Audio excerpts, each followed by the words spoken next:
చాలా మంది నన్ను అడుగుతుంటారు పోస్ట్ ఆపరేటివ్ పీరియడ్లో నేను ఎగ్స్ తినండి, నట్స్ తినండి అని చెప్పినప్పుడు, డాక్టర్ గారు నేను పూర్తిగా శాకాహారం తీసుకుంటాను, ఎగ్ కూడా తిన్ను, మరి ఎగ్కి ఆల్టర్నేటివ్ ప్రోటీన్స్ నాకు సజెస్ట్ చేయండి అని.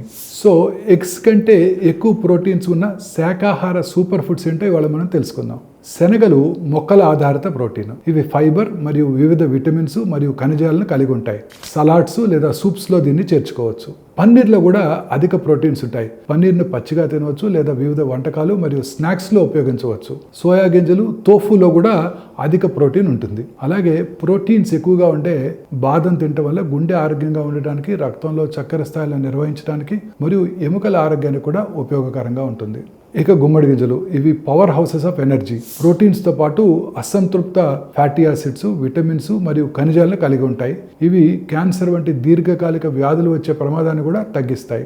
ఇవే కాక మన రోజు తినే చిక్కుళ్ళు, రాజ్మా, చోళే, చెన్న వీటిలో కూడా ప్రోటీన్ శాతం చాలా అధికంగా ఉంటుంది. కోడిగుడ్డుని ఇష్టపడని వారు శరీరానికి కావాల్సిన ప్రోటీన్స్ ఈ ఆహారం ద్వారా పొందవచ్చు. అన్ని రకాల పప్పు ధాన్యాలు ఇంక్లూడింగ్ మన తెలుగు వారు ఇష్టంగా తినే పెసరట్టు, పాలు, పెరుగు, అన్ని రకాల నట్స్, సీడ్స్, శనక్కాయలు, పీనట్ బటరు ఇవన్నీ కూడా మన శరీరానికి కావాల్సిన ప్రోటీన్ని అందిస్తాయి. వీటితో పాటు స్వీట్ కార్న్, బ్రోకలీ, కీన్వా, బఠానీల్లో కూడా ప్రోటీన్స్ పుష్కలంగా దొరుకుతాయి.